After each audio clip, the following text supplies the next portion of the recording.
Okay, my project looks at alcohol use amongst young people, 14 to 17-year-olds, right, situated in the northeast of England. Okay.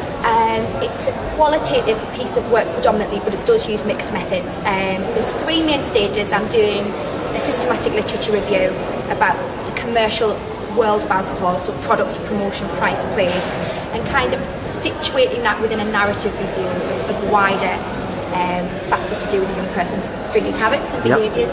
And then I'm doing 31 qualitative interviews with a set of young people, and following up those qualitative interviews with something called Q methodology.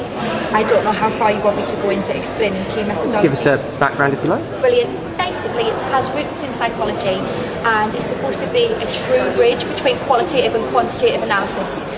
What I'm doing is I'm taking the same group of young people for both phases.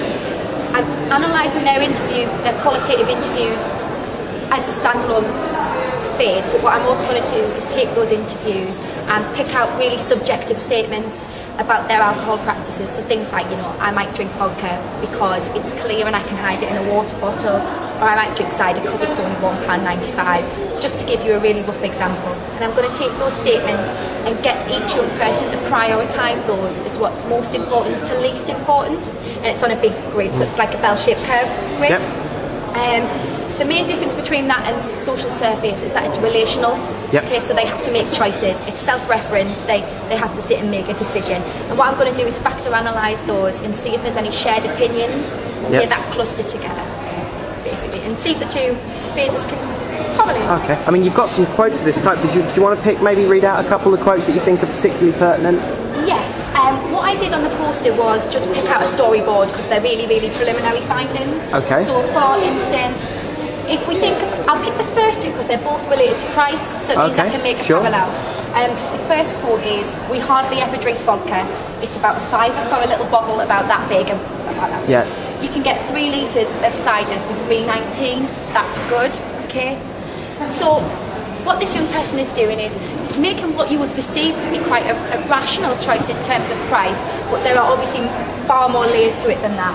And what they're saying is, I think it's important to situate these meals. They're in a very rural area just inside in the northeast. It's outside of Newcastle, but very, very proximal to Newcastle. They're only 40, limited access funds. It's either parents, adults who are willing to go and shop for them, or basically alcohol that's being liberated. Yeah. Okay. Quite a working class area. Yep. Okay.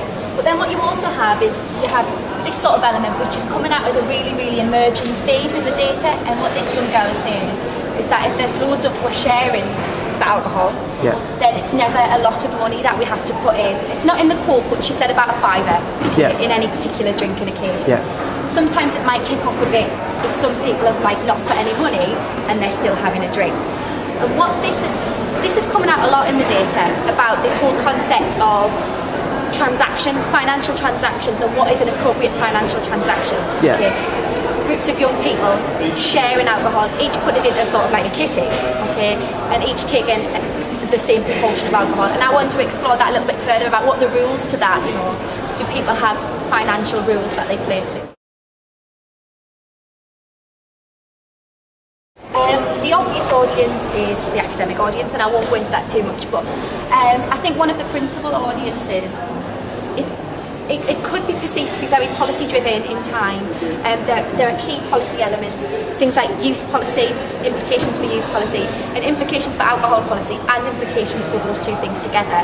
At the moment, you may have seen in news about ways to regulate drinking.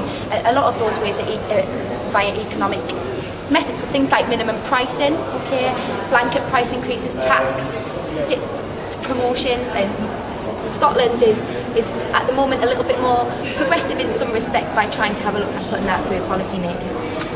So that would be a key audience, I think, in time, depending on what the findings were.